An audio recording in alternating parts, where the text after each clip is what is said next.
At the top of a building, a girl remembers that about a week ago her gas was cut off, and that just today her electricity had gone out. A man approaches and asks why she's running. He continues, saying that if she just gives him some money, he'll leave her alone. The girl lies, saying she has nothing left. She thinks the last $2,000 she has will only be enough to survive until next week, when she'll receive her part-time paycheck. Pointing at her, the man asks why she ran if she has nothing to hide. He tells her not to lie to her father, also saying he knows what's best for her. The man takes a step toward her. The girl thinks that if she gives him the money, she'll have nothing to eat tomorrow. So she swears she doesn't have any money on her. Irritated, he raises his hand to hit her. Scared and trying to protect herself, she steps back. But then she realizes she's falling. Seeing that she's going to die over a petty fight about money, she starts crying. Even though she fought so hard for this life, she was going to die in a miserable way. Giul Yun was born into a humble family where her father was an ex-convict who drank constantly, and her mother tried for years to do her best, but eventually divorced and left them both alone. The protagonist, for a while, also managed to escape from her father, but even so, he began to chase after her. Once he found out where she lived. While she was away, he had racked up a huge debt, so he stole all the money she had saved for college. Despite that, she kept pushing through, surviving off part-time jobs. Still, all that effort and hard work ended up slipping away like grains of sand through her fingers, all because of her family.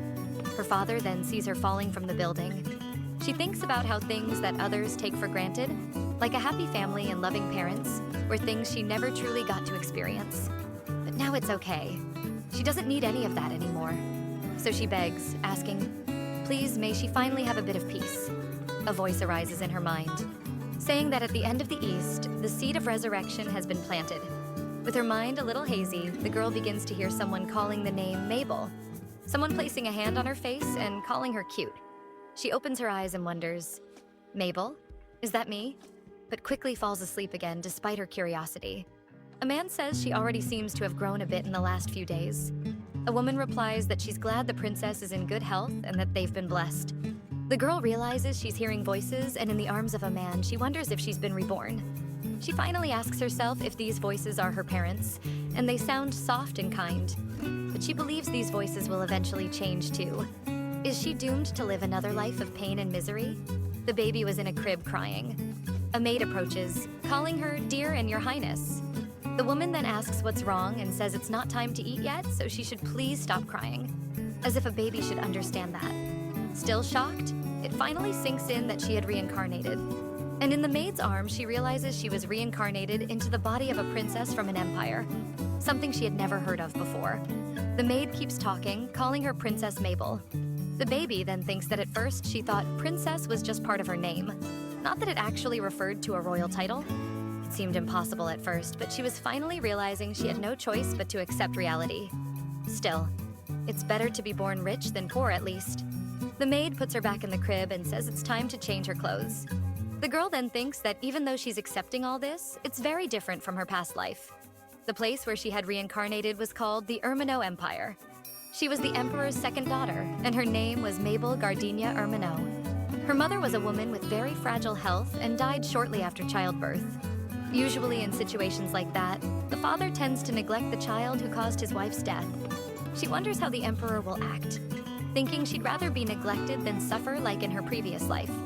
She remembers hearing a gentle voice while sleeping the other day, but she didn't want that unstable kindness, which could disappear over time. The maid picks her up and says she's finished and will lay her back down. The girl says she's not sure if that voice was real or just something she dreamed. Back in the crib, she says it's hard being stuck in the body of a newborn, doing nothing all day but always getting sleepy and blacking out unintentionally. A man enters, and the maid, surprised, calls him, Your Majesty. The man puts his finger in front of his mouth, signaling her to be quiet. He approaches and places his hand near Mabel, who ends up waking up, thinking it tickles. Opening her eyes, she sees who is doing it. The man is surprised, realizing then that she's awake. The girl wonders who he is, thinking she had never seen him before. He asks Madame Ruffet, the maid, if it doesn't look like Mabel is looking directly at him. The woman says she probably recognizes her own father's face and that she was crying a little earlier, but calmed down once he arrived. Mabel wonders why she said that since she had been quiet the entire time. The man was laughing while she questioned if that was her father. He smiles at her. Mabel is shocked, thinking he looked way too young and could at most be her brother or something. He reaches his hand toward her again and she trembles in fear, thinking he's going to hit her. But the man simply taps her hair gently. Surprised, she opens her eyes when she realizes he's just caressing her. The man says, "That's my girl," already recognizing her father. Isn't she smart? The maid agrees with His Majesty. Still with his hand on her head, he comments that if Sienna were still alive, she'd be just as happy as he is. Mabel realizes that's probably her mother's name. The man leans in and, smiling, promises that he'll do anything in his power to protect her. She grabs his finger, which surprises him, and he says that was very adorable. Indignant, Mabel thinks she didn't want to do that it's just a reflex all babies have to hold on to whatever is in their hand. Restless, Mabel knows she would never want a loving family. She remembers her last life. How in the beginning, her parents also gave her love and attention. The time when her father used to play with her as if she were the most precious thing in the world. But everything can change at the first opportunity. And if it's like that, she doesn't need any of it. Determined, she says she won't expect anything from anyone. She just wants to live a quiet life in her corner until it's time to leave this world. After all, she believes we are born alone, live alone, and die alone. On the continent of the Ermino Empire, there were 3 powerful nations. The empire itself was one of them, the largest nation on the continent. On its opposite side was its enemy, the Devlin Empire. Between them was the Holy Empire of Abelardo. In this world where nearly everyone believes in God, the people of Abelardo are treated as God's very agents on Earth, who follow only God's will and nothing else. On the day of the baby's birth, a message from the oracle came from the Holy Empire. The words he said were, "At the end of the East, the seed of resurrection has been planted." That same day, a great lightning bolt appeared right above the castle's skies. The priests of Abelardo were certain that the seed foretold by the oracle had arrived. They sent a letter every day to the Empire with various petitions to send Mabel to the Holy Empire. But that only made the Emperor angrier. Nervous, the butler approached him. The irritated Emperor slammed his desk and cursed the representatives of Abelardo. They knew the Empire already had the Emperor's first son, Oscar, as the crown prince. And because of that, it was unlikely that Mabel would ascend the throne. That's why they were insisting on taking her to Abelardo. The Emperor had great affection for his daughter Mabel, especially because she resembled his late wife so much, and he was determined never to hand her over to Abelardo. The butler was frightened. The Emperor ordered that the butlers inform them he explicitly rejects every request and will never change his mind under any circumstances. Grateful not to be the target of his anger, the butler agrees, but isn't sure how long they can keep ignoring it. The Emperor realized he needed a valid reason to refuse the offer. Otherwise, they would keep insisting. A boy approaches the door and hesitates to enter. The butler gestures to the Emperor, who nods in agreement. At that moment, he opens the door, and since it was so sudden, the boy nearly falls forward but manages to keep his balance. He tries to play it off and leave the room, but the Emperor calls his name, Oscar. The young man realizes he's been seen and comes back step by step. He approaches and gives a formal greeting to the Emperor. The man then asks what he came there to do. The young man calls the Emperor Father. This boy was actually Oscar Ermino, the first prince of the Empire. Oscar asks when the Emperor plans to give him permission. His father asks what permission he's talking about. He replies that he means permission regarding his little sister Mabel sighing. The Emperor refuses, already predicting that the boy came for this. The boy asks why, since his father had said maybe after a month. He recalls his father saying that even if he asked to hold Mabel, he'd probably end up dropping her. After all, the boy had a history of dropping and breaking anything he held. The young man says that despite that, he promises he won't drop her. But looking seriously at Oscar, the Emperor knows he has good reasons not to allow it. Tearing up a letter, the Emperor looked pleased.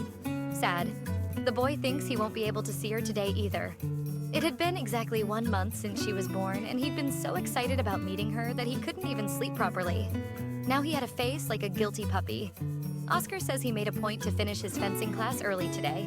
His father smiles and says there's nothing to be done. Standing up, he thinks that in any case, Mabel is too young to remember meeting him. Placing his hand on his son's head, the Emperor tells him to come along. In another room, Mabel was in her crib, extremely bored with her baby life.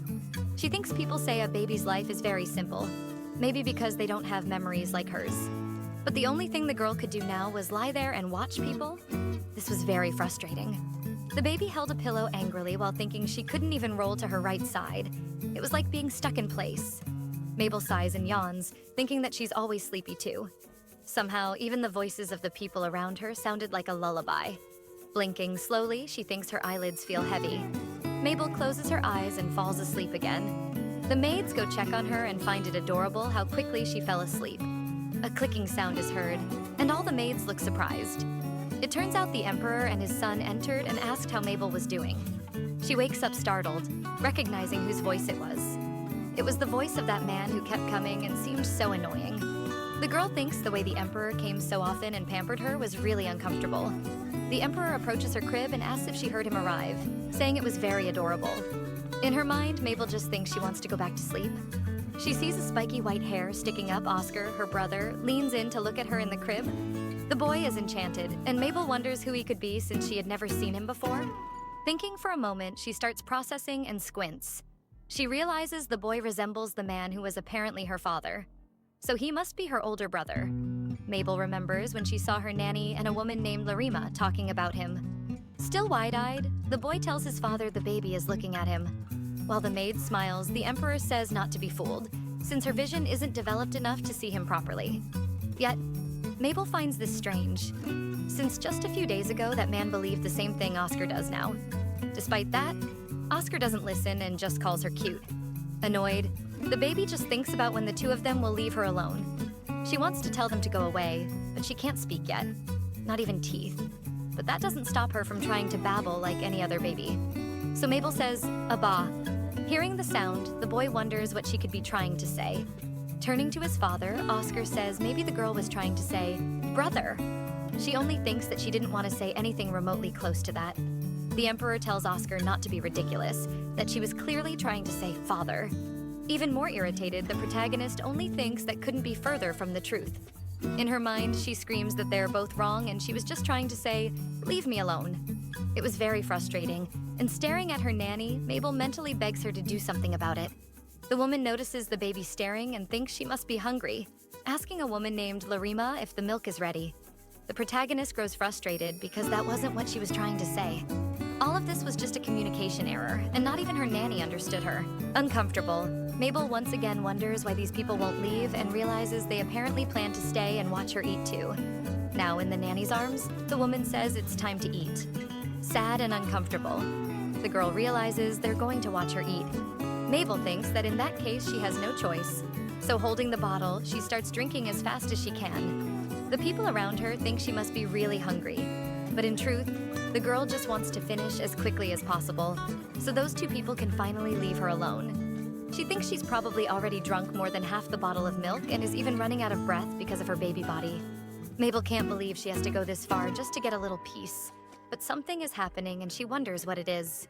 The Emperor reaches out his hand and asks to be given the bottle. Mabel is shocked to see she's now in his arms. The man says he'll do it himself. In disbelief, she can't believe this is happening. Still stunned, she thinks she doesn't want this and tries to escape from her father's arms. Mabel thinks she didn't want this, and that it was very uncomfortable.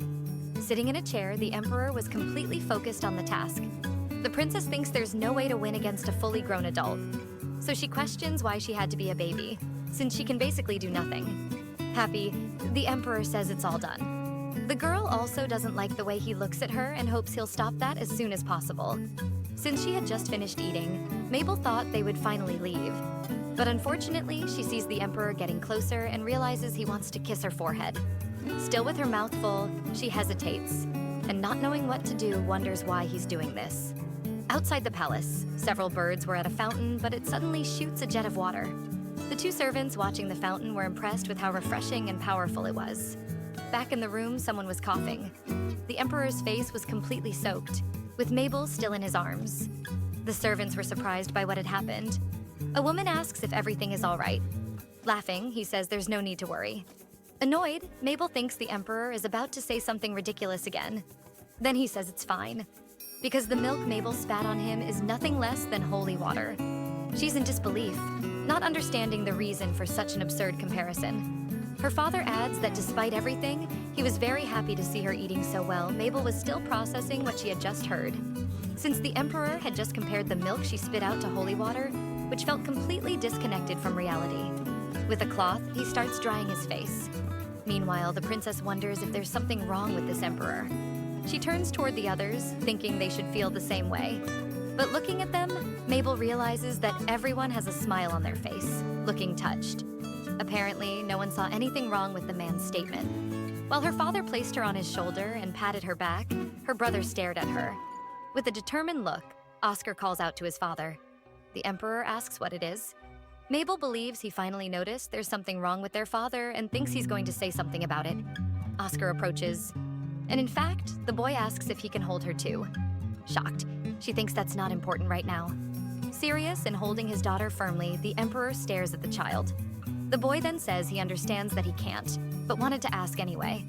His father says that indeed he can't, but he's happy that Oscar understands why Mabel thinks that being between these two is making her head spin. She begs that if God really exists, he would make these people lose interest in her. Still in the castle, Mabel states that she's sure no divine being exists. After all, her father still visits her frequently, even at night when the servants are already in bed. She thinks she prayed for him to lose interest, but nothing had changed. Not even her brother. From the beginning, Oscar had never lost interest in her for even a second. That was making the girl irritated to the point of making a face. She remembers that it didn't stop there. Her brother was even sneaking in sometimes to see her without the emperor's knowledge. Looking at a fancy chandelier, Mabel wonders why the furniture is so expensive. In the distance, a voice asks everyone to get out of the way. The emperor says that beautiful things are good for a baby's social and emotional development. And with a sword in hand, he says that since this is the most beautiful object, it's the one he'll use. Another voice objects, saying that despite that, the emperor cannot destroy the imperial heirloom and that his majesty should please stop this. Mabel remembers hearing that some things were made of materials the emperor destroyed with his own hands while his butler begged him not to break them.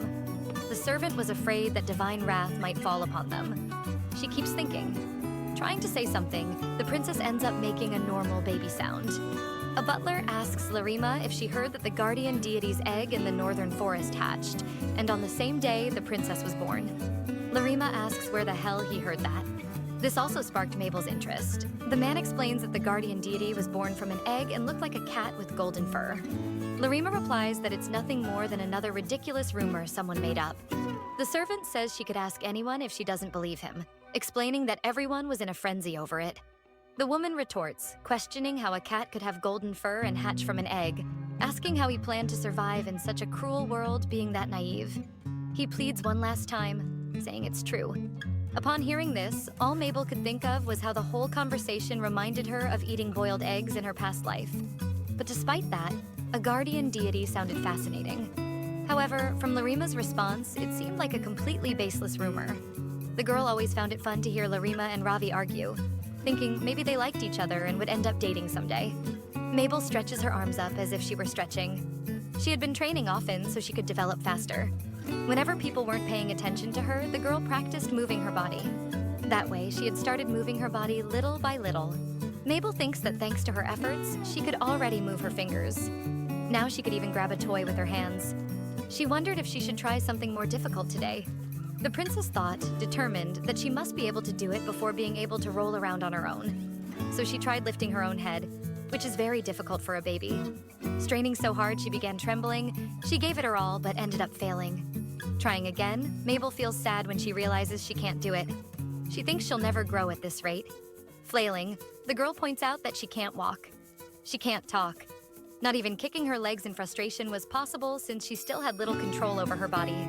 While she sighed, her brother opens the door and walks in. All dirty and covered in leaves, Oscar comments with a smile that the princess isn't asleep today. Oscar walks toward her and the maid notices. Leaning against the crib, the boy looks at Mabel, but the nanny says he can't touch the princess with such dirty hands. He replies that it's okay and asks if he can use the room's bathroom to wash his hands. The woman comments that even so, what if the emperor caught him sneaking in like that?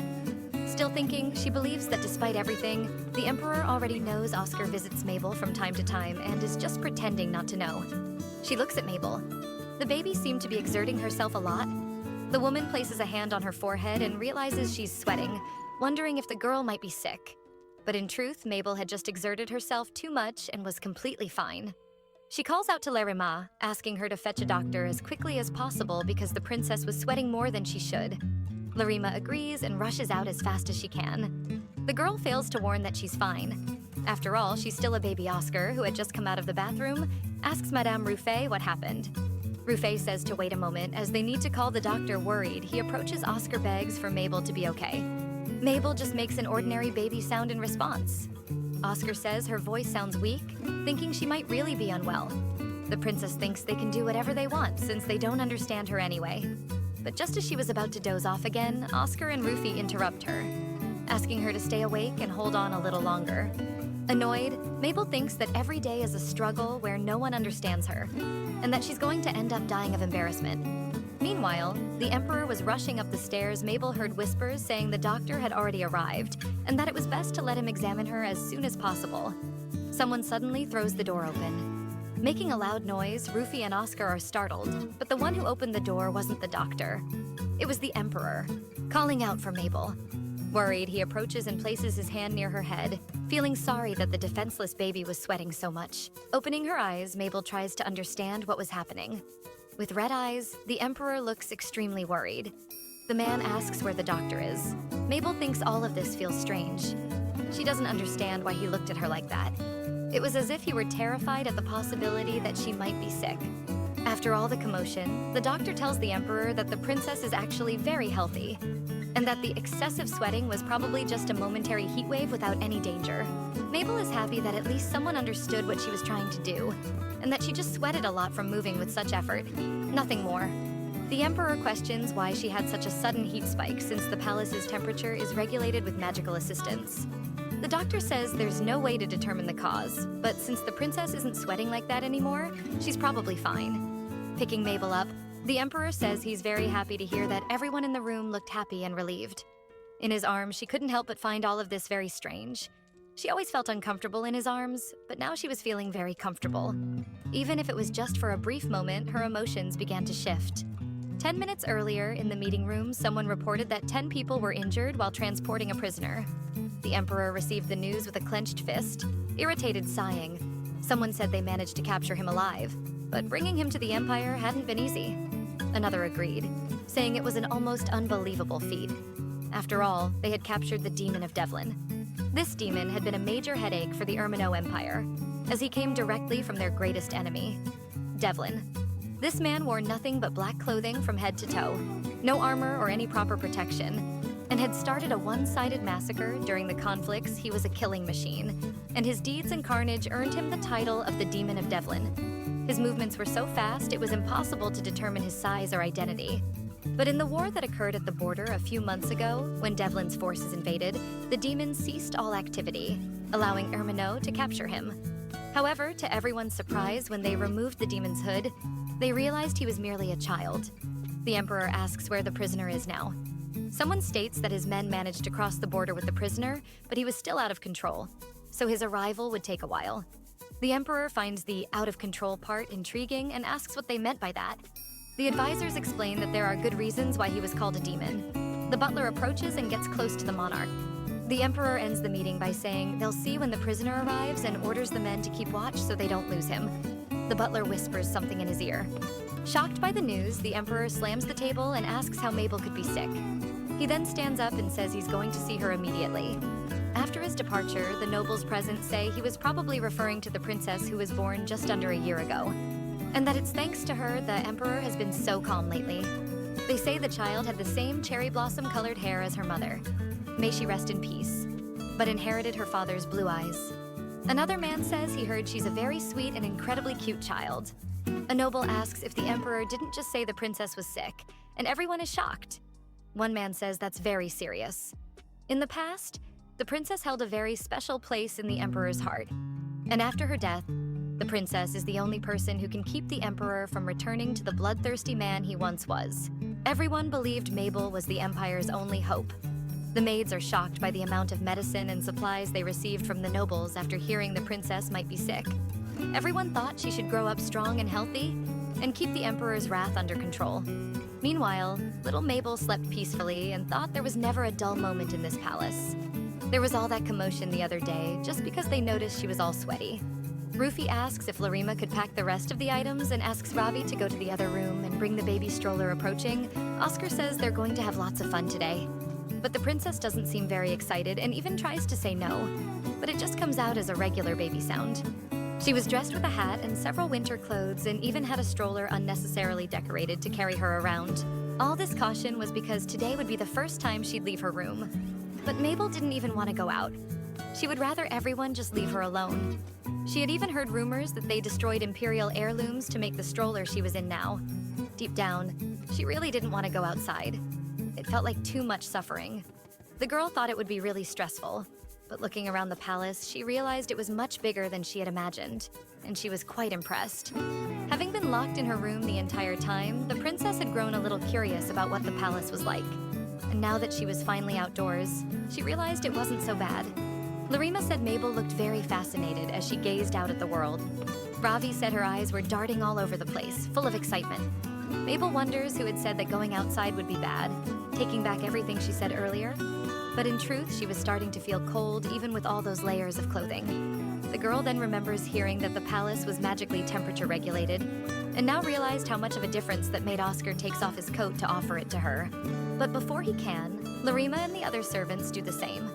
In the end, they put so many layers on the princess to keep her warm that she couldn't even see what was in front of her. She wonders what the point of bringing her outside was if she wasn't going to be able to see anything. The Emperor approaches. Recognizing that they brought her outside, Mabel wonders what he was doing here. He stares at her for a second, then lifts her from under all the blankets. Holding her in his arms, the Emperor wishes her a wonderful time and places her back in the stroller. He lays his coat over her and leaves all the other clothes on the ground. One of the maids asks if that wasn't His Majesty's robe made of magical fabric. Someone else says it was rare and precious fabric and didn't expect he'd lend something like that to the princess. Mabel wonders if that counts as lending. He basically just threw it on her. But in the end, the girl thinks it's really warm now. In the northern forest of the Ermino Empire, the butlers, Oscar and Mabel, were sitting near a lake where it felt much warmer. Oscar asks her what she thinks of the world outside looking at the sky. She thinks it's very blue. The princess had never seen such a clear sky before coming to this world. The sky she had seen in her past life was dark, with hardly any stars. Strangely, those memories of her previous life felt very old, even though it hadn't been that long since she was reincarnated. But Mabel still couldn't forget that day. Someone comments that the baby seemed to be getting sleepy. She tries to say no, but can't. She was just remembering, not trying to sleep. Oscar says she can take a little nap if she wants. Hugging her, her brother asks if she's cold. Mabel wonders why he likes her so much. She remembers that morning. Opening the door, Oscar arrived and the maid asked if it wasn't time for his daily training.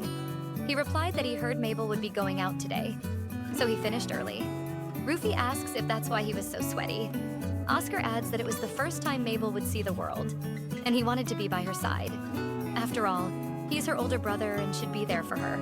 Mabel thinks she had never considered either him or the Emperor as her real family, and maybe the reason for that was because she had no expectations since being reborn. After everything she went through, she really didn't know how to act around these people. But whether she liked it or not, she was born into this family. And nothing that had happened before was their fault. None of her traumas were anyone's fault here. And knowing that, the princess didn't feel comfortable just ignoring them. Ravi, the butler, was throwing away sharp or dangerous stones nearby when he was startled by a figure he saw ahead. Everyone turned to look and realized it was a guardian deity. Mabel is amazed. This was the first time she had seen a guardian deity. What Ravi said wasn't just a rumor. He had mentioned that deities looked like cats, but that didn't exist in Mabel's previous world. And because of that, she was very curious to see one up close. Larima tells Ravi not to mess with her, while Mabel waved her arms trying to get attention to go see it along with the maid. Ravi insists he's telling the truth and calls her over to see it. Larima calls Oscar to go take a look together and he agrees. But to Mabel's disappointment, he hands her over to Rufy, and she is outraged at being left behind. Rufy, noticing the baby's restlessness, asks if the princess would like to go with Oscar to take a look. She waved her tiny baby arms toward him as if begging to go along. In her mind, the princess simply let curiosity take over. However, Oscar just says he won't be long and will be right back, without taking his sister, who is clearly annoyed. She then lets out a small cry, sounding almost like she said, "cat." Right after, her breathing becomes a little heavy from the effort of yelling so loudly. Everyone around falls silent, shocked by what they just heard. Meanwhile, Mabel wonders what happened that made everyone freeze. Oscar remembers having asked Rufy how long it would take for Mabel to start talking, and the nanny had replied that it would take at least 2 years before she could speak clearly. He can't believe that his baby sister, who hasn't even turned 1, might have really said her first word, and that it was cat. The others respond uncertainly, but agree that it really did sound like she said cat. She just thought none of that mattered. She only wanted to be taken along and starts repeating the word cat as best as a baby could. Ravi says she's really trying to say cat, and Larima says she heard it too. Mabel thinks that's because she really was trying to say it. In her mind, they were not going to see the Guardian without her. Rufy freezes, stunned, while Mabel thinks everyone is acting strangely, wondering what the problem is. Someone says she's only 2 months old, so she shouldn't be repeating words yet. Mabel is shocked, realizing it was a mistake to try saying cat to get to go along. It was far too early for that, and she doesn't understand why she's acting this way, so much more impulsively than usual. Even though physically she's a baby, mentally she's far from one. After all, the person inside this body is Giul Yun, an adult. She then asks herself, why am I acting like this, so impulsively? Is it because my body isn't fully developed yet? Mabel grows concerned, realizing she started repeating words too early, even though she shouldn't be able to speak yet, and fears this will draw even more unwanted attention. Larima, enchanted, declares it's obvious she could do this. The princess is clearly a genius. She says all this while hugging Mabel a little too tightly. Mabel tries to say she can't breathe, but only lets out a tiny squirm Larima doesn't understand, and asks her to repeat it, thinking the baby had said another word. Sadly, Oscar reflects that he can't believe her first word was something like cat, not brother or Oscar. He felt like he had lost to a feline. Mabel realizes the reason he's upset is exactly because of the words she said. Stretching out her arms to comfort her brother, still not believing that was what upset him. The boy tries to understand what she wants. Rufy asks why he doesn't give the princess a hug. Oscar doesn't understand at first, asking if Rufy is talking to him. Before being reborn, the protagonist had never asked anyone for a hug. She didn't particularly want to be hugged, but seeing him so disappointed over something so trivial made her feel bad. Larima hands her into her brother's arms. As he hugs her, he laughs and says his sister finally asked to hug him first. Annoyed, she repeats, cat again, and mentally asks if he's satisfied now, begging him to take her to the forest with everyone. Mabel thinks they can revisit this whole talking thing later. Right now, she just wants to see the guardian deity said to have been born the same day as her.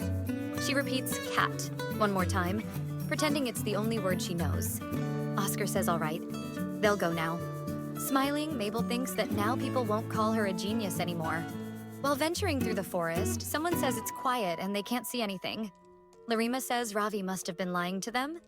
But even as she's flustered, the servant insists he's telling the truth. Rufy asks them to calm down. Oscar says he thinks Ravi played a prank on them and that they're heading back. Meanwhile, Mabel is clearly disappointed since she really wanted to see the creature. At that moment, something shimmered between the trees. Excited, Mabel tries to move and says, cat, so the others will notice she saw something in the bushes. Oscar looks to the side and then they see it. A tiny, very cute creature all in gold with a small horn on its forehead. There was the guardian deity. Everyone was speechless. It wasn't just that it was golden. It looked as if it were made of actual gold. The Guardian then approached and someone commented that it was getting closer. Mabel finally realized that she had truly been born into a different world. The cat came near, circling close to the princess. A bit of its fur brushed against Mabel's nose and she sneezed, accidentally pushing the cat away. Upset? She thought she would have liked to get a better look at it. Madame Rufy stated that the princess had spent too much time outside and was already sneezing, saying it would be best if they returned to the palace. Everyone agreed. She added that Larima and Ravi, for acting like fools earlier, would clean up everything before they returned to the palace. The woman grumbled, while Oscar said he wanted to play with Mabel. Seeing the happiness and anticipation in Oscar's eyes, Mabel wondered if she really should have asked for a hug earlier. Still, she finally got to see the so-called guardian deity, and it was refreshing to witness something beyond the walls of her room. It might actually be nice to go out from time to time. Oscar asked the nanny if his sister had caught a cold. She replied that it was possible, but she seemed fine for now. The boy looked a bit worried, thinking they had stayed outside for too long. Covered once again by her father's coat, the girl wondered what was going on with him when she noticed his expression. But then she noticed the change in Oscar's face, as if he had seen something terrifying, and followed his gaze to see a woman with green eyes, tall, and an impeccable posture that gave off an aura of, "Don't come near."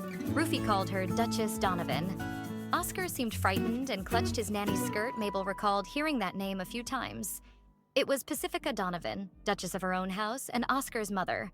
It turned out the Emperor had married twice.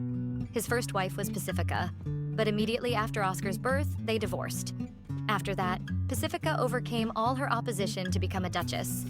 Then the Emperor's second marriage was to Siana Gardenia, Mabel's mother.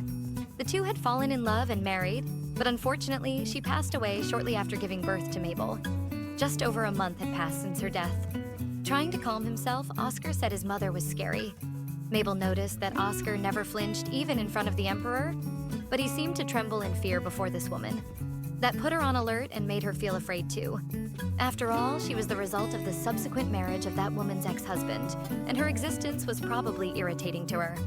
Oscar began pulling the baby stroller away from the Duchess, and Rufy called out to him. Meanwhile, Mabel was certain that woman must hate her.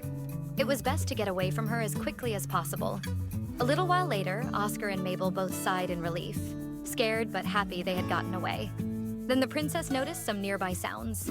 It seemed like a crowd was gathering close by. Looking at Rufy and Oscar, they both appeared tense. She wondered what was going on. Looking out of the stroller, she saw several knights frozen in place and questioned what the hell was happening.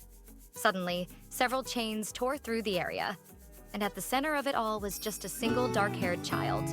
Mabel realized that the reason the knights weren't moving was because of that one small child. The soldier warned the others not to let their guard down. Amid the conflict, they tried to push through the boys' defenses but were repelled with a counterattack. A voice asked if everyone was all right while Mabel grew frightened. Amid all the chaos, the boy's gaze met hers. His blood-red eyes stared into her crystal blue ones. And in that moment, with their eyes locked, it was as if they were the only two people in the world, as if nothing else existed. She wondered what that strange feeling was. Oscar said it was too dangerous here, and they should go back to the castle. The maid agreed and quickly grabbed Mabel's stroller. They moved away from the fight. The boy noticed they had left and seemed to begin falling. A guard said this was their chance. As Mabel tried to understand what was happening, another guard shouted to capture him. She simply couldn't grasp what had just occurred. But looking at Oscar's dark expression, she knew the situation was serious. Inside the palace, a butler asked what the man had said. The noble then reported that the demon of Devlin had caused a disturbance. The boy had managed to escape from the underground prison and had advanced all the way to the castle. But when he reached the center of the palace, he began using all his strength to resist capture. The man reflected that although the worst had been avoided, he didn't understand why Princess Mabel had to be there during her first outing. He then thought that even though nothing had happened, he didn't know how the Emperor would react. Someone mentioned that the demon had lost consciousness during the confrontation. He was shocked, wondering how that had happened. Someone replied that they didn't know the exact moment, but that he had probably used up all his power, and on the way to the palace had run out of strength. The man agreed. As he approached the meeting room, the servant grabbed the doorknob and opened the door. Seeing the Emperor at his desk, he calmly thought that he was just doing his job. The Emperor looked at the man and asked what had happened to interrupt him. The butler hesitated, pondering for a second how he would report the incident involving Princess Mabel. He said he had a report concerning the princess. Now serious, the Emperor asked what it was. In his mind, he knew something like this would happen, and that he didn't need to be stared at so intensely. He began explaining that during the process of moving the demon of Devlin to the underground prison, the prisoner ended up spotting the princess from very, very far away. Nervously, the man continued, saying that they were at the opposite end of the courtyard and that absolutely no harm had come to her. Taking his teacup, the Emperor asked if that was all. The man felt relieved at the calm reaction, but then added excitedly that Mabel also saw the guardian deity and said the word cat. The teacup shattered in the Emperor's irritated hands. The man felt sad, as the piece was very expensive, imagining the cost to the kingdom. The Emperor called his name, Gustav. With a voice radiating negative energy, Gustav tried to repeat the part about the demon, but the Emperor interrupted him, demanding confirmation about the princess's word. He repeated, explaining that she said, cat. While Gustav mentally pleaded for the Emperor's energy not to destroy more objects, something broke in the background. He hoped desperately it wasn't more historical porcelain. To his despair, it was a teapot that had been an heirloom of more than 1,000 years. Worse yet, it had been a gift to the Empire. The Emperor said this was a disgrace. Frightened, Gustav wondered what was going on. The Emperor stood up and said he was going to see Mabel now. Gustav couldn't understand. Wondering why the sovereign was more disturbed by his daughter's first word than by the escape of a dangerous prisoner. The Emperor called him, and he agreed. Gustav thought, what was the harm in not hearing it, believing they had much work to do? He laughed. The man then thought that if he ever said that to His Majesty, he would never set foot in the Empire again. But even so, he wished the Emperor would dedicate more to his duties. Mabel thought it was very hot. Rufy asked Larima to close the curtains. Meanwhile, Mabel felt hotter and hotter. Because she had sneezed outside, everyone was taking precautions to raise the temperature, which made the room extremely uncomfortable. She thought that if she made a sound now, at most they'd think she was hungry or something. So she decided to just stay there. Still, Mabel remembered the boy from earlier. The red-eyed youth, she had felt a strange sensation when their eyes met. It was bothering her. The Emperor arrived in the room. He said he was just stopping by, then asked if Mabel had enjoyed the outing. The girl wondered mentally why he was here, since they had seen each other just a few hours earlier. He said Mabel seemed a bit heavier now, and the nanny replied that it was because she had just eaten. The Emperor showed concern upon noticing she was sweating, and the nanny explained that, fearing the princess would catch a cold, she covered her with the clothes he had given earlier and closed the curtains. He looked at Mabel in his arms and said she had a toy he didn't recognize, adding that he hoped they had tested them all for poison. Rufy was shocked by the statement. He continued, explaining that they must avoid even the slightest possibility of danger to her, and the nanny agreed. Mabel wondered why he was barging in out of nowhere and bothering the servants, finding all of it very annoying. She thought about how to help her nanny a little. The princess then said the word cat while tugging on her father's clothes. For a second, he didn't understand, and then, surprised, he affirmed that what Gustav had told him was true. The girl began repeating the word cat, and thought that she was just a normal baby who now only knew how to say that word. Playing with Mabel, her father asks if she liked cats that much. She thinks that honestly, it was whatever they could complain all they wanted. She would keep pretending that was the only word she could say. The Emperor says that apparently the cat she saw pleased her, but he was still a little disappointed that her first word wasn't father. Mabel thinks he had the exact same reaction as her brother. With a terrifying look, the Emperor says that if she really loved that cat so much, he would grant her the northern forest where the cat lived. He asks if Gustav heard what he had just said, and the man agrees. Meanwhile, Mabel was confused and nervous. The Emperor continued, telling him to transfer the northern forest into her name. While writing, Gustav said he heard it very clearly and was already carrying out the order. Mabel just wanted to ask them to wait a minute. She thought this didn't feel right. It made no sense. He was giving her a forest just because she liked the cat that lived in it. This was absurd. Besides that, he was giving an entire forest to his daughter who was only 2 months old. That was absolutely senseless, and the Emperor obviously couldn't be serious. Mabel began to make a face, and he commented that his daughter didn't seem too happy with her present. The Emperor asked Gustav for his opinion. She thought that, finally, someone would say how bad of an idea this was. Gustav says that the princess wasn't impressed because the northern forest grounds weren't as well maintained as the palace gardens and other imperial areas. Mabel still didn't understand anything, and the Emperor says he made a good point. The girl sighed, realizing they weren't even close, and questioned what the hell they were thinking, assuming a baby could judge landscape maintenance. The Emperor asks Gustav to start writing again, and then continues by saying that if that's the case, he would grant her the entire Fonze castle. While smiling and watching her expression, he noticed his daughter looked calmer and said not to worry. The northern forest still belonged to them. Even with a calm expression, Mabel thought he could do whatever he wanted. She had completely given up trying to reason with them. Some time passed, and now Princess Mabel was 3 months old. And today the Empire was receiving some special visitors. The castle doors opened. From them entered several men in white robes. They were priests from the Holy Empire of Abelardo, regarded as God's agents. The man in front greeted the Emperor formally. Despite this, the Emperor wore an extremely irritated expression. The Emperor thought these important priests had finally decided to show up, even though he had torn up all the letters they sent. He didn't expect to have to face these persistent priests in person so soon. The priest said that His Majesty seemed surprised by the sudden visit. Annoyed, the emperor agreed, saying he heard they were in his nation for the purpose of studying ancient sacred languages and wished them luck in their studies and a safe return. He thought the less time they spent here, the better. The priest thanked him for his consideration and said they would do their best to produce fruitful results for the future of Abelardo and Hermano. As the emperor was about to say something, the priest interrupted him. The man then said that before they took their leave, there was something they wanted to discuss regarding the princess, calling her Mabel Winter Gardenia Hermano. With a cold stare, the emperor said he had made a small mistake, pointing out that her name did not include the surname Winter. While listening to their conversation, Gustav recalled that this name was the sacred title given to the princess by the oracle's prophecy, and that at the time of Mabel's birth, the Holy Empire had announced that the heavens had granted her another name, Winter. But His Majesty, on the other hand, stated that he did not recognize Abelardo's oracle, asking how they could be so sure it referred to Mabel.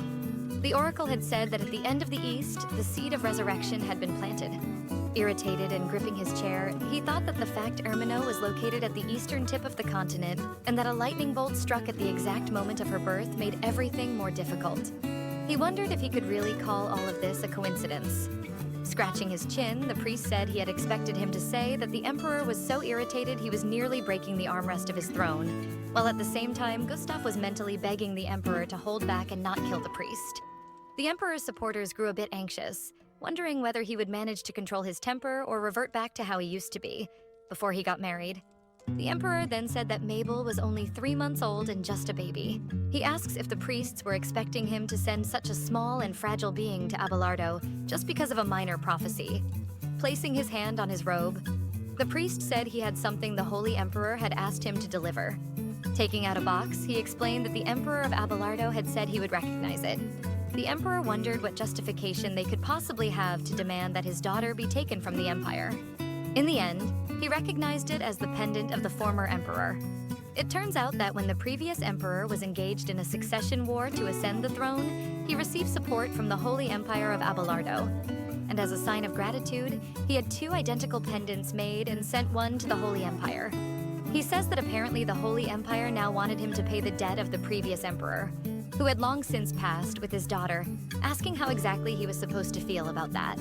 The priest tries to say that was not their intention, but the emperor snaps back, saying it seemed like the Holy Empire was asking him to sell his own daughter, asking if he was mistaken. The man then says that he knows these are irrational requests and understands that he cannot take the princess right now, but affirms that His Holiness only wants to protect the person the oracle foretold and keep her safe. The emperor thought the priest would be more insistent. He thought he really hated those sneaky bastards from Abelardo, and that one could never know what they were plotting. The priest says that since the emperor seems so firmly determined to refuse, he would at least like to ask a favor. He asks what that would be. The man then requests an audience with the princess. At first, the emperor thought he had been completely blunt, and that he would love nothing more in the world than to refuse. But now that the agreement of the former emperor was at stake, he had no choice but to yield a little. He then says fine, but with one condition. Happy, the priest asks what it is. The emperor says he will be in the room when the meeting takes place. Additionally, they are to stay at least 18 meters away at all times and are forbidden from touching her. He continued, saying they may not use any enchantment or divine power. At this point, all the priests in the back were pale. The emperor concludes by explaining that the second Mabel cries, they are to leave. The priest wondered what the hell all this was, thinking how someone could be so overprotective. Smiling, the emperor thought that if the priest posed even the slightest threat to his daughter, he would be there to put an end to it immediately. In the princess's room, Mabel had her eyes half closed as she enjoyed her peaceful life. She wondered where Ravi might have gone while Rufy knitted. The girl also thought that Larima and Rufy seemed worried, then wondered if she should practice rolling over again in secret. They had laid her on her side, which would make it easier, Mabel pleaded to herself to succeed in rolling today.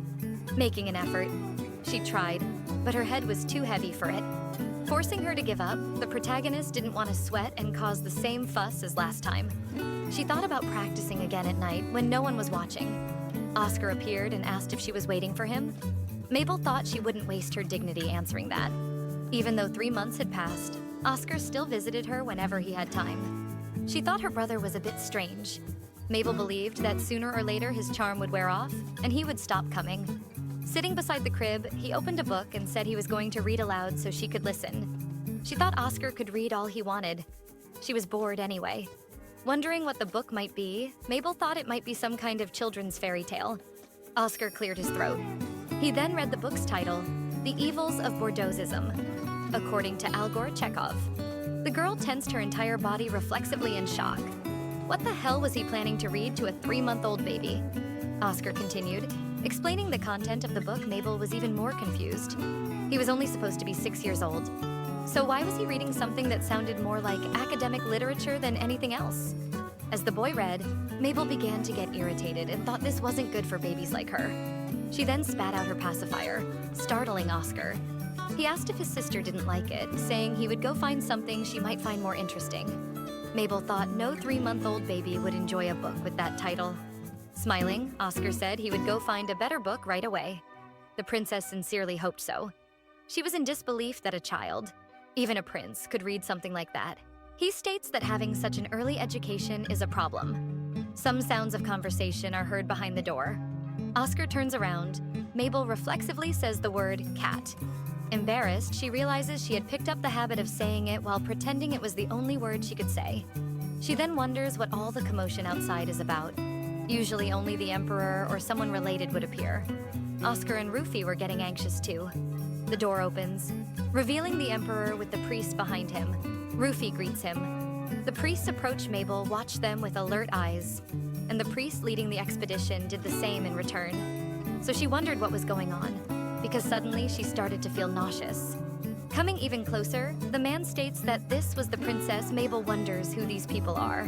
While the man spoke, Mabel noticed that the closer he got, the more nauseous she felt.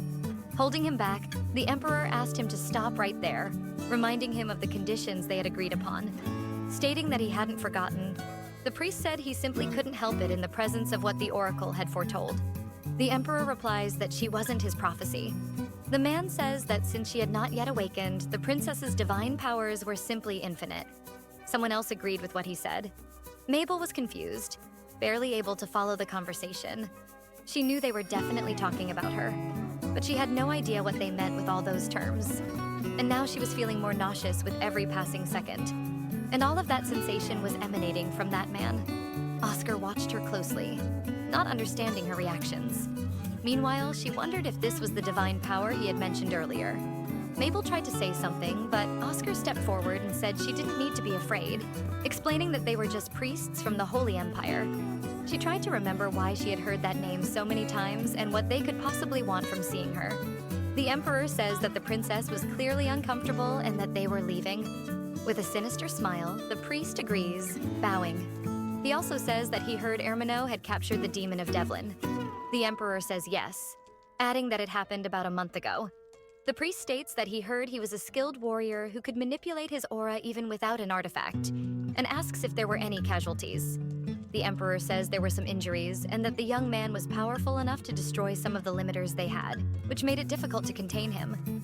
Mabel listened to the conversation attentively. Although she thought Demon of Devlin was a ridiculous name, based on what the emperor was saying, he must have been very strong. The priest comments that Devlin's movement was currently very alarming, to the point that they intended to expand into the Holy Empire. The emperor was surprised by the news. The priest replied that they had no idea what Devlin was thinking by doing that. The emperor became a bit thoughtful. The priest finally warns that if their intention was to recover the hostage, their actions could affect Erminot, and so he should be careful and stay alert. After that, he says they are leaving. Mabel still looked at the man with a slightly queasy expression. The priest bows and says he hopes to see Princess Mabel again, adding the surname Winter to her name. Sighing, the girl thinks that now that the people had left the room, the nausea had passed. But she still found it all very strange, because she hadn't seen hostility on the man's face. Wondering then why she had felt such a bad sensation. As the church members left, Rufy and the emperor watched. Holding Mabel's hand, Oscar says the priest from Abelardo gave up more easily than he expected. Looking to the side, thoughtful, the emperor agrees, but says that it doesn't matter. This won't be the end of the matter. Abelardo will still try something. Someone asked why he thought they mentioned the Devlin Empire. He explains that he needed to analyze that too. While Oscar played with her hands, Mabel thought it sounded like Abelardo had some issue with her, and the emperor was trying to keep them at a distance. Wondering finally what kind of business they could possibly have with the baby. strangely remembering that they had called her by a different name, adding the surname Winter Smiling. Oscar says it's okay, and that she doesn't need to worry or know about any of it. Curious, the girl thinks it's not fair to be left out. As night fell, Ravi said the princess was sleeping soundly, and Rufy replied that they should leave the room quietly so as not to wake her. He agrees. As soon as they left the room, Mabel starts opening her eyes, thinking they were already gone. Finally alone, she thinks it's the only moment in the day when she can let loose. Up until a month ago, her nanny used to sleep in the same room. But probably because she didn't cry like the other babies, now she could sleep in a separate room at night. Waving her arms cheerfully, Mabel says it's the perfect time to practice rolling over. Clenching her fists with determination, she starts to push herself. But unfortunately, she realizes she's not making any progress with it, yet she's very eager to start walking as soon as possible. She knows how hard it will be. After all, she's only 3 months old. However, the overwhelming love from her father and brother is starting to make her uncomfortable, and neither of them probably knows what she's thinking. The girl thinks that if they knew, neither the Emperor nor Oscar would want to be family with someone like her. In the end, it feels like she's lying to everyone. And because of that, Mabel thinks she needs to grow up as fast as possible and leave this place. Then the baby hears a sound. Wondering what it is, she considers for a second that it might be her nanny. But the sound wasn't coming from the front room. The wind made her realize the window was open, but that didn't make sense. Rufy, her nanny, always made sure to check them all. She realized something was wrong. Mabel then heard the sound of footsteps. Someone was heading in her direction. Anxiously, she realized the person was getting closer with each step. Unable even to roll over to see who it was, she could only imagine and feel nervous. Since the person came through the window, it couldn't be Oscar or the Emperor. She wondered what they wanted, coming into a baby's room while everyone was asleep. There could be no good intentions. As the person got closer, she began to feel the same sensation she had earlier, like the moment with the priests. She wondered if it could be the same man from before. Looking up, she saw that she was right. The priest says that apparently she was awake. In the end, it really was the man from earlier. He says he's there to escort her. The princess thinks that speaking respectfully while kidnapping someone doesn't help her feel any more comfortable. Mabel wonders if the priest knew that she wasn't actually a baby in her mind. Ignoring that and focusing on her priorities, the girl tries to figure out a way to get help to stop the man. She then covers her eyes and begins to make a loud noise. The man hesitates for a second. Nervously, he tries to calm her down. The princess continues, thinking that this way he'll probably get caught.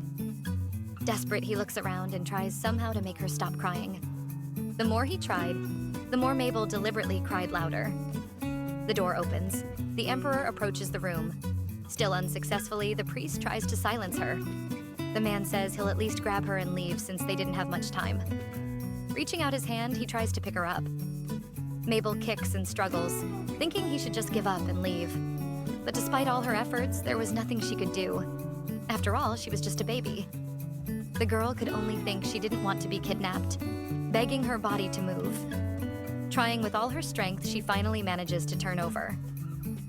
Baby flip. The priest is shocked, and practically forgetting the situation, she's happy for finally being able to move voluntarily. Realizing she managed to roll over, she was overwhelmed with the feeling of finally being able to do it. She had finally rolled over. Opening the door and shouting for her, the Emperor appeared. Irritated, he sees the priest in the room. Mabel thinks she's saved. There's no way she'd be kidnapped right in front of the Emperor. Coldly, he says the man's name, Montague. And approaching, the Emperor asks what he had done to his daughter. The priest says he hadn't touched a single hair on her head. The Emperor then asks why she was turned over on her stomach. Mabel then thinks, confused, not knowing how he could possibly explain that. The priest then says that she had rolled over by herself. Irritated, drawing his sword from its sheath, the Emperor asks what that was. Kneeling, the priest says it's true and swears in the name of Hades. Mabel thinks that was the sound of the Emperor drawing his sword and wonders if he would really kill that man. The girl thinks that even though he had tried to kidnap her, he really hadn't touched her or done her any harm. She thinks she would feel terrible if she let the priest die like that, and that she had to help somehow. First, she had to try to roll over again. As the priest tried to explain everything, Mabel was basically trembling and turning in bed, failing in her attempt to move again. Irritated, The emperor held the blade close to his neck and said that this was exactly the reason. Continuing, the emperor stated that because of him, he hadn't seen Mabel roll over for the first time. Mabel and the man both wondered if he was actually being serious. Several people were present. One of the attendants said he was shocked, after all. He checked the barrier every day, wondering how they had the chance to tamper with it. Another man responded that it was exactly that. It was such a fine modification that they hadn't even noticed. They went on saying that the barrier was one thing, but a priest getting past the guards was another matter entirely. They doubted the knights would escape the emperor's wrath. In his room, the emperor was thinking. Mabel's position was unique. She was second in line to the throne, and also the sole successor to the Marchioness Gardania. Since the Marchioness Gardania had many enemies, he thought her political opponents might want to eliminate Mabel, and that's why he had activated a magical barrier and constantly increased the number of guards. Thus, he didn't expect the priest to get past the defenses so easily. He kept cursing the envoys of Abelardo, and apparently only that man had made a breach in the barrier during that brief audience with Mabel. From the beginning, the plan was to kidnap his daughter. The emperor wondered if he should have gouged out the priest's eyes. The knights were in front of him, but it was still a complicated situation. He thought that regardless of what the oracle said, Princess Mabel was his only daughter. And even though the kidnapping attempt had failed, he had every reason to be angry. However, the last thing they needed was any diplomatic friction between the Empire and Abelardo. The guards were pushing the responsibility of speaking to the emperor onto one another, afraid of his reaction. Meanwhile, he was still thinking about having gouged the man's eyes earlier. One of the guards stood up, saying that although the priest was certainly guilty, punishing him for what happened today would be excessive.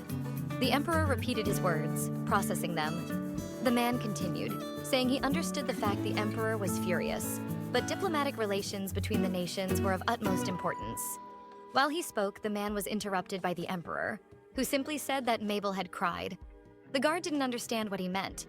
The emperor said she had never cried in her life, but when the priest got close, she became frightened and burst into tears. The soldier thought the rumors were true, and besides that, the emperor looked deadly serious. There was a rumor that the emperor favored the princess, giving her a forest, a castle, and all kinds of precious treasures. Many said that he cherished the princess so much he refused to allow even a simple audience with her. While the soldier thought about the rumors, the emperor was still murmuring to himself that he wished he had torn the priest apart limb by limb. And if Mabel hadn't been there, he probably would have. Everyone present was relieved that Mabel had been there at that moment. The emperor explained to the soldier that he would take his opposition into account and would let the matter go for now, only asking to have the man imprisoned and to see how Abelardo would react to the news. The emperor continued, asking the man for his opinion on another matter. At first, he was confused, but then the emperor said Mabel needed a guard, someone who could watch over her closely and protect her at all times. Turning to the soldiers behind him, he asked if there were any volunteers. Everyone immediately understood. At first glance, it seemed like a cushy job that would spare one from the nightmare of night training, but it was actually a double-edged sword. Any small mistake would lead to massive consequences, for which you would have to answer directly to the Emperor of Erminau. It was far too risky, and everyone knew it. The Emperor asked how it was possible that no one was willing. The door opened, and a man raised his hand, saying that he would like to be the princess's personal guard. Another day in the princess's room, Mabel wondered at some point why they had given her a pacifier. Explaining that, in such a cruel world, she had realized it was something that gave her the purest happiness. She could do it all day long. While Ravi and Larima said that the princess really loved her pacifier, the girl was thinking that either way, she wanted to know what had happened to the priest. The emperor had dragged him around, and Mabel wanted to know if anyone knew what had happened. Ravi noted that apparently the princess could roll over now. Larima called him a liar and said she wouldn't believe it unless she saw it with her own eyes. Mabel thinks that those two are definitely very close. Despite always arguing, they were always together. She had heard they had been friends since birth, more like brothers. The princess remembers always wanting a close friendship like that, which made her very jealous of them. And even now, having a brother didn't feel the same. She questioned if she would ever really have something she could call a family. Mabel wondered who she could trust when someone opened the door. A man approached Mabel's crib. The princess appeared to be asleep, but the man's shadow woke her up. He greeted her, but since it was so sudden, it scared her, making her spit out her pacifier far away. The man bent down to pick up the pacifier, while Mabel thought he looked like a murderer and wondered who the hell he was. He asked if he had accidentally scared her, saying that despite that, she had a cute expression, which made Mabel irritated. Laughing, he also thought that he couldn't put the pacifier back in her mouth since it had fallen to the ground. The knight continued, saying he had apparently made a terrible first impression. Mentally, Mabel agreed, wondering who on earth he thought he was to act so friendly. Rufy came through the door saying that Sir Donovan had arrived very early. Mabel wondered if her nanny knew this man. He greeted her. Meanwhile, Mabel focused on his last name, finding it familiar. The knight said he hadn't seen Rufy in a long time, kissing her hand. Mabel then remembered Donovan was the last name of the former empress and Oscar's mother. The man said Rufy looked even more beautiful than the last time he had seen her. He continued, saying he was happy at the thought of seeing her every day. Laughing, she replied that he was as charming as ever. Rufy revealed that she was relieved to hear that he, the swordsman of the Emperor's Knight Order, would be the princess's bodyguard. Mabel felt a bit alarmed upon hearing that. She thought she really did need someone to protect her, but she questioned how trustworthy someone from the former Empress's family could be. She still felt no one that close to her could be so friendly toward the princess. And there was also the fact that he was openly flirting with her nanny. He might be handsome, but he seemed more like a playboy, and she wanted him far away from them. Donovan said that from the way she was looking at him, Mabel clearly didn't like the idea. The girl mentally agreed. Rufy said there was nothing to be done. After what happened with strangers entering her room and trying to kidnap her last night, it was understandable that she was wary of anyone she wasn't close to. Mabel flailed her arms, and Rufy found it odd that she wanted someone to hold her in such a rare moment. Mabel thought that what happened yesterday wasn't Rufy's fault, and wanted to help so she wouldn't feel sad. Rufy said she was such a sweetheart and well-behaved despite everything. Mabel thought that, to be honest, she wasn't well-behaved. But if her nanny said so, she would at least try. Both were smiling. In awe, the knight said that the child in her arms couldn't be the princess. He was sure of it. Rufy asked what he meant, and Mabel thought that made no sense. Letting out a surprised sigh, the knight said she was probably a descendant of angels who had come from the heavens and that the oracle was right. Annoyed, Mabel thought that here came another one with that weird talk. Maybe this was the man who was going to protect her. And she wondered if he was really the best for the job. She thought maybe the Emperor hated her and that's why he sent him here. Mabel shuddered, thinking negatively that anyone in her place would feel the same. However, she didn't know what she would do next and was worried about the future. Someone opened the door. Everyone inside was surprised and heard someone calling Mabel. Oscar tended to act like an adult most of the time, probably due to the lessons he received and all the expectations of being first in line to the throne. However, when he entered the room, for a moment, he was acting like a child his own age.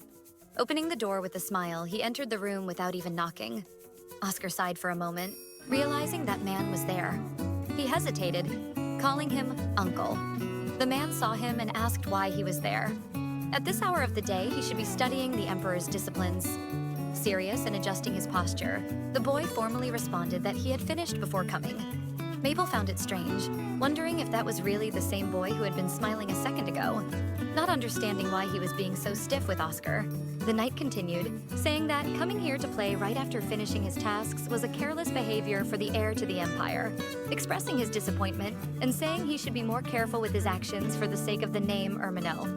Mabel thought he was speaking in a completely different tone than before, even frightening her a little. Not even the Emperor was that strict with Oscar, and she wondered why his uncle would go that far.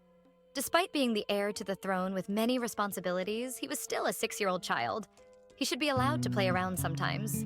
The man said Oscar should make better use of his time, suggesting it would be more beneficial for him to practice his fencing. Oscar agreed.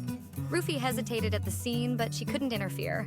Seeing this, Mabel remembered hearing that she had once been Oscar's nanny as well. The princess thought she didn't have many options since she couldn't speak, but maybe she could do something. Oscar was approaching the door. Taking a deep breath, Mabel wanted to help him. Then she started making a noise. Oscar hesitated and looked back. He saw Mabel about to cry. Rufy was surprised. Mabel rarely did that. Oscar came running.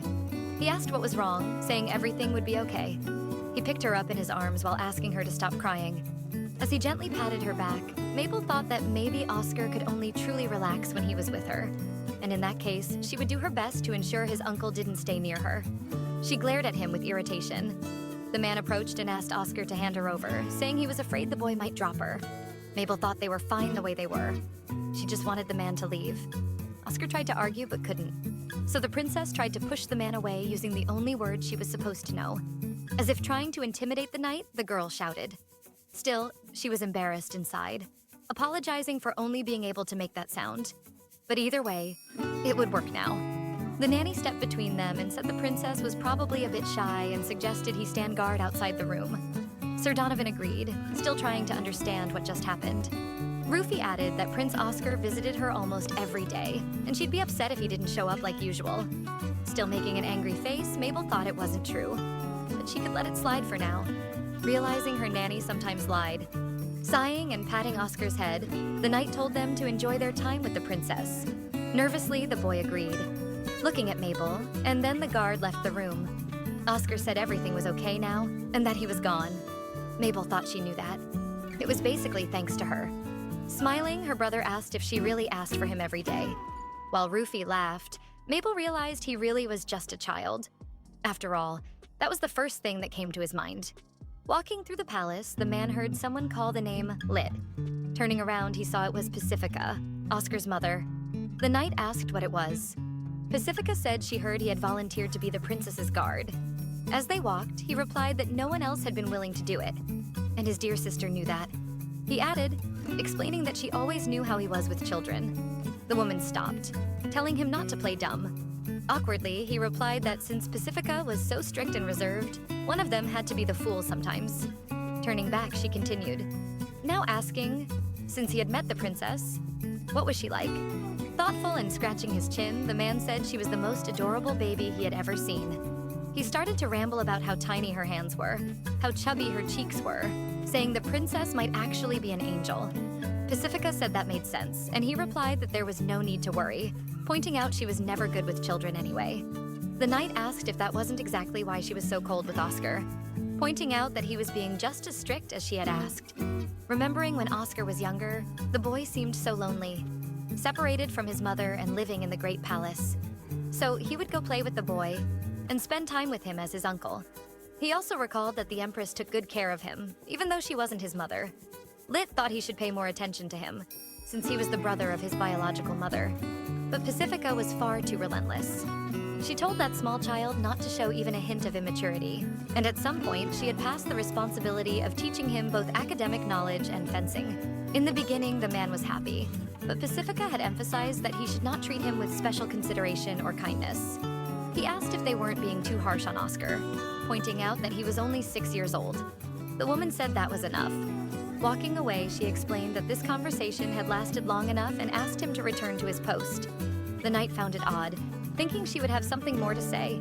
Scratching his head, he thought Pacifica wasn't the type of person to talk to someone without a reason, and her expression while talking about the princess could indicate something. He wondered if the little princess had somehow drawn his sister's ire, saying it was at the very least concerning. He thought that once the princess grew older, she would meet Pacifica more frequently, questioning what might happen. Sighing, he thought that if he treated Mabel the same way he treated Oscar, her feelings would be very hurt. They were both walking in opposite directions, and Lit said he should probably worry about himself first, while thinking that maybe the little princess didn't like him. As Lisandro's anxiety grew, the season changed from spring to summer. Mabel wondered if it was because she was so young, or because she remembered everything. To her, time was passing like a snail, extremely slowly. The girl was bored.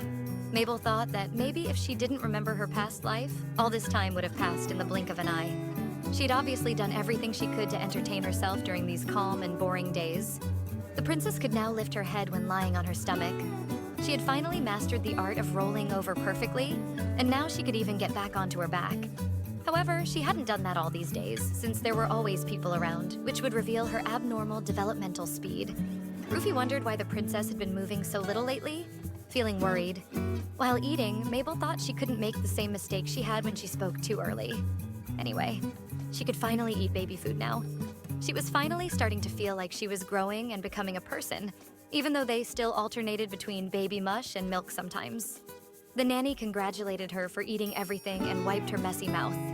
Mabel couldn't wait to start eating adult food since the Imperial family used to serve all kinds of gourmet buffets. Rufy walked with Mabel in her arms, gently patting her to burp. In her past life, she remembered never really being able to eat what she wanted. While others could enjoy that luxury, she was always getting food from cheap convenience stores when she worked there. Mabel stared at the chandelier, bored. She wondered why her memories always went back to those past days. It only made her more depressed. More importantly, Lysandro Donovan was waiting behind the door again. Making a face, she remembered he was Oscar's fencing and academic tutor. Whether or not he was a good teacher, the way he treated Oscar was still fresh in her mind. She also remembered that he was probably the one who made her brother read that ridiculous book about Algor Chekhov. So Mabel would never be on good terms with him. Turning in her crib with an irritated expression, the girl thought that Oscar could only escape a bit from all this stress when he was with her, and that the man outside acted foolishly now, but changed completely when near her brother. The protagonist wanted to make sure to keep him away, so she repeatedly shouted the only word she could say, annoyed. Ravi said he still couldn't get used to it. After all, the princess had never disliked someone so much before. Larima agreed, but added that if it were based on appearance, it would make more sense for her to act like that toward Ravi. They started arguing again. Dazed, Mabel thought this was happening again, wondering if the two had some kind of disease that forced them to fight constantly. Either way, she thought, whatever. Just hoping night would come soon so she could be free to practice crawling. Rufy asked if Mabel was very bored. She continued, saying it was a beautiful day outside with great weather for a picnic by the lake. Mabel thought that was really out of nowhere and unexpected. Rufy said that if they went to the northern forest, they might find the cat she loved so much. In other words, the guardian deity. For the umpteenth time, Mabel said the word cat. Mabel concluded it was because she repeated that word all the time, so Rufy thought she really liked him. The girl then wondered if everyone thought she was extremely obsessed with cats, thinking that in the future, once she could speak, she should explain that it wasn't particularly about the guardian, but rather that she liked cats in general. Mabel realized that until the day she could say that out loud, she wouldn't be able to clear up this little misunderstanding. Rufy said she was moving her eyes a lot, thinking it was excitement about seeing the feline guardian. Ravi and Larima walked side by side. Mabel thought she hadn't realized it while inside the palace, but it was really hot today. Rufy asked if it wasn't much warmer than the last time they were outside. She continued, explaining that it was because of summer. It was hot, but still green and full of life. The nanny adjusted the parasol to keep Mabel from getting too much sun. Mabel thought Rufy hadn't brought her outside just to leave the room, but so she could experience the change in season. The princess found that very kind and, despite the heat, decided to endure it for a bit. Petals floated in the air, and Mabel caught a scent. The fragrance of flowers. Rufy smiled. Picking a flower, she asked Mabel if it wasn't beautiful. Holding it, Mabel mentally agreed, finding the petals very soft. She remembered how in her past life she had never received flowers from anyone, mainly because of how expensive bouquets were. It was something she had only seen on special occasions like school entrances or graduation ceremonies. It made sense to her since no one had gone to her graduation. Mabel recalled seeing other children holding flowers with their parents and taking pictures, but she hadn't had any of that. The girl now held the flower with a strange expression. She thought she needed to stop remembering things like that and turned her head to focus on the present. Mabel told herself she was being silly and just needed to move on. Arriving at the lake, Ravi held Mabel and said maybe they would find the cat. Looking over his shoulder, Mabel noticed someone hiding behind the grass. She saw it was Lysandro, her bodyguard, and wondered if she was being too mean to him. After all, he was protecting the princess from far away, which not only made his job harder, but was kind of sad. Reinforcing her resolve, she told herself no. She had to do this so Oscar could have a place to relax. And for that, she had to be strong. Mabel started glaring at Lysandro. Someone said she was giving Sir Donovan a really nasty look, asking why she hated him so much and suggesting they look for the cat. Ravi walked around with her, entering the forest a bit and wondering if they wouldn't see him today. Mabel was surprised, and the golden cat appeared. Ravi said the cat was approaching and must be happy to see her again. Excited, she agreed. Seeing the golden fur, she almost couldn't believe it. Ravi noted the cat seemed a bit bigger than last time. The girl reached out to pet him. The guardian rubbed his head against her hand. She found it incredibly cute. Mabel thought the deity was born the same day as her, and wondered if it was just coincidence that they were in the same forest, or if it was something foreseen by Abelardo's oracle. In the end, she couldn't reach any conclusion. She was just too exhausted. It was really hot and she needed shade. Seeing the princess sweat, Ravi gently wiped her forehead and said it was a bit too warm. They should return to the lake. He said it was time to say goodbye to the cat and asked her to say bye-bye. Ravi held her in front of the cat, and the girl wondered if he really expected her to say that. He looked at her with anticipation. The most she managed was a ba-ba while waving her hand. Pleased, he said she did a great job. She wondered why he looked so proud over something so small. It was kind of embarrassing. The cat then stared at them as they walked back toward the lake. Mabel then heard a voice telling her to come back soon. The cat turned and she heard it again. Ravi asked what it was, and Mabel realized she was the only one who could hear that voice. She wondered if it was just the heat and that she might be imagining things. Back by the lake, Ravi continued playing with the princess. While she pointed to places for Ravi to walk, she was secretly manipulating Lisandro to keep following them as part of his duty, making him walk a lot. Since he had to stay with them, Mabel thought this would be a perfect punishment for bullying Oscar. However, the first to break was Ravi. Panting, he said he needed a break and sat on the ground. Then he immediately laid down. She grew curious about what Larima and her nanny were doing. Looking over, she saw they were just chatting as usual.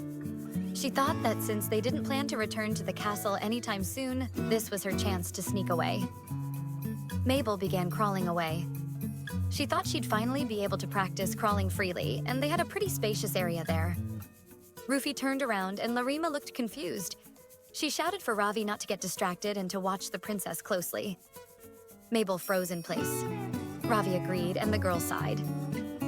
However, shortly after, a tired Ravi fell asleep, and Mabel thought he was just a weak young man, ending up like that after just a few strolls around the lake. The protagonist thought he needed more exercise and would use this opportunity to move around. She wouldn't go far. While crawling, she saw something dark emerging from a bush. Curious, she approached, and gradually saw the silhouette of a boy lying down. Her eyes widened as she realized it was the demon of Devlin. He was collapsed and covered in blood, but he seemed to be merely asleep, meaning he was at least still alive. She approached and realized without a doubt, this was the boy she had seen the first time she left the palace. She remembered being very surprised to hear that this small child was the demon of Devlin. She thought he had definitely been captured by the knights that day. So what was he doing unconscious in that place? Mabel considered that the boy might have escaped from prison, but he was covered in blood and wounds. She thought maybe he had been tortured, but since he was just a child, that would be far too cruel. After all, he didn't seem much older than Oscar. Mabel thought she would at least like to clean his blood, but she couldn't do that. At this point, all she could do was crawl slowly and not even speak. Rufy realized what was happening and woke Ravi, warning that the princess had slipped away. The girl hesitated, realizing she had been discovered, and Ravi agreed. She looked around and realized they would likely find the boy's body, and she didn't know what to do in that situation. She grabbed some grass and then had an idea. Mabel would just hide him for now. If they didn't find him, there'd be no problem. Ravi searched for the princess. Meanwhile, she hurried to try to camouflage the boy before the servant arrived and saw everything. The boy woke up only to see a baby throwing leaves in his face. Mabel realized he opened his eyes. Those red eyes made her feel drawn in, as if they were calling her closer. Ravi was getting closer, and her time was running out. The princess thought this wasn't going to work, that it was better to just leave and distract them. She crawled back to where Ravi was. The servant then said she was covered in mud and asked if at least she had fun. She responded with a loud, "Bah." Mabel thought she had done everything she could. So the boy remained on the ground, bloody and covered in leaves. He thought he had had a long dream he couldn't remember well. Always floating in total darkness, and whatever happened in that time, he lost control of his body and killed everyone around him, friend or foe. The boy believed it was like being a weapon born only to kill. But sometimes, when he was floating in that dream without memory, very rarely he came back to his senses. The boy was then in a prison cell. He thought he was locked up with limiters on his powers. Forcing his fist, it started bleeding, and the chain began to crack. A guard noticed the sound. When the guards approached and asked what it was, they were all on the floor the very next second. The demon of Devlin had escaped. Near the castle walls, someone said they couldn't lose him and had to search immediately. Hidden behind a tree, he listened to the distant murmurs, wondering if this was the palace of the Ermino Empire. He knew he had lost control again. And it would happen again against his will. And when he launched attack after attack without mercy, suddenly, his mind felt clean and clear. That was the moment she was in front of him, the moment he saw Mabel's blue eyes. He realized what he was seeing was a baby. Remembering he had been scared for a second, and that's where his memories ended. The boy thought he had probably passed out. Blood was dripping from his hand. The sensation of having a clear mind when it used to be so clouded was something he had never experienced. Wondering what exactly that had been, he realized he had lost a lot of blood, and lying on the ground, he intended to rest for a bit. His wounds were moderate. With a little rest, his powers would take care of him. However, the same baby from before appeared. He had sensed her presence, but thought it might have just been a rabbit. It was small, and there was no reason to kill it. As long as it left him alone, he wouldn't do anything. Mabel stared at him with determination. Meanwhile, he wondered why the little being was still there, perhaps drawn by the smell of blood. That was when Mabel grabbed the leaves around and threw them at him. The boy opened his eyes, seeing those same blue eyes again. His mind was clear once more, but at the same time, the shackles of his curse loosened. The princess kept trying to camouflage him, with little success. The boy heard someone saying that the princess was covered in mud. He saw Ravi carrying the baby in the distance and wondered what on earth that had been. Back at the castle, Mabel felt hotter than usual. She thought it was because of the picnic they had during the day. Her body was burning. In truth, she had a strong fever. Rufy was worried and shouted for someone to get help. But to Mabel, her voice sounded muffled. She sneezed. Her health was like that because they ended up getting caught in a sudden rain on the way back. Back at the palace, she had taken a bath and changed clothes. But even so, she apparently got sick from a small drizzle. She had actually managed to catch a cold in the summer. The doctor and the emperor arrived in the room. The man stated it was just a cold caused by the chill. All the servants looked downcast, and Mabel's face was entirely red. Approaching the crib, the emperor thought about the small child. Just a simple cold was enough for something like this to happen. He held her hand. The emperor thought that if only he could trade places with her, he would do it without hesitation. The doctor said the medicine should bring her fever down soon. Worried, the emperor asked if he was sure. The doctor said yes, he had only given her a fever reducer. Oscar said he was sure Mabel's condition would improve, just like the man said. He also explained that with so many people around, it might slow down her recovery. Opening the door, a man called for His Majesty, saying he had urgent news. Irritated, the emperor turned to him. Realizing his mistake, the servant hesitated a little, but ended up entering. He apologized, explaining that the matter was so urgent that he had to come even now. The emperor gave him permission to speak. The man explained that the demon of Devlin had escaped. Surprised, the emperor asked how. He said that according to witnesses, the boy easily broke free from the enchanted chains and fled after knocking out the guards and soldiers. The emperor then asked for his current whereabouts. The man said there was a trail of blood leading to the northern forest, but from there they had lost the trail. The emperor then realized that this forest was the same place where Mabel had been by the lake. He mentally thanked the heavens they hadn't met. He said that the boy probably hadn't yet found a way to escape the palace grounds and ordered the gates to be sealed. Also warning to keep the seasonal guards on alert. No one was allowed to leave or enter without authorization. Moreover, he wanted Mabel's security increased tenfold. The man was surprised, saying that he had already ordered the security to be increased 20-fold. Thoughtfully, with a hand on his chin, the emperor said he had done well. He continued explaining that the focus would be to search the northern forest where the blood trail had been. Then he asked everyone to leave. Oscar thought his father wouldn't be coming with them. The door closed loudly, and the emperor sat next to Mabel's crib. Caressing his daughter, he asked her to be well. He noted that she was so small and delicate. The emperor also thought that his daughter would have her share of illnesses as she grew. He felt he didn't know if he could bear the shock and pain in his heart every time that happened. He didn't know if he was strong enough. He might possess the largest territory on the continent and countless riches. But again and again, he had failed to protect what was most important. His memories brought back his late wife, Sienna. He remembered sitting at the edge of her bed as she said she never should have asked him to give her up in exchange for their child. Sienna said that even so, in the end, he didn't deny her wish. Clenching his fist, the emperor explained that it was because it was a direct request from her. He wouldn't deny it. She called him a liar, saying that he never intended to give up on either of them. Sienna explained that staying away from him was a great cruelty, but the only thing she could offer was an apology. She tried to stretch out her hand, but her strength gave out halfway. Apologizing, she called him by his name, Evan. The emperor thought that this was never what he wanted, denying it mentally. He didn't want an apology. He didn't want her apologies to be the last words they ever exchanged. Evan cried while holding the hand of his deceased wife. He thought that losing her had left a permanent scar. But this child, he promised he would at least keep her safe. He would never let her suffer any harm, but he doubted his ability to ensure that. Maybe Mabel would end up leaving him just like Sienna had. Evan was afraid that in the future it might happen again. He even considered giving up. But looking at his hand, he questioned what he was thinking. The Emperor apologized, and remembering his wife, said that as her father, he would protect her no matter what happened, because that was his responsibility. In Mabel's past life, she remembered feeling hot and dizzy. At that rate, she would probably die. No matter how long she stayed there, no one would come help her. Trying to stand, the girl thought she needed some medicine. Looking through the drawers in the house, she found some expired medication, and unfortunately, she didn't have money to buy more. Regardless, more importantly, she didn't even have water. She forced herself to swallow. At that point, her father had been away from home for over a month, and her mother had completely abandoned her. She had never come back. The girl wondered, maybe her parents didn't actually love her. Lying on a sheet, she thought that all the other kids always had someone to look after them, wondering how she was supposed to do everything alone.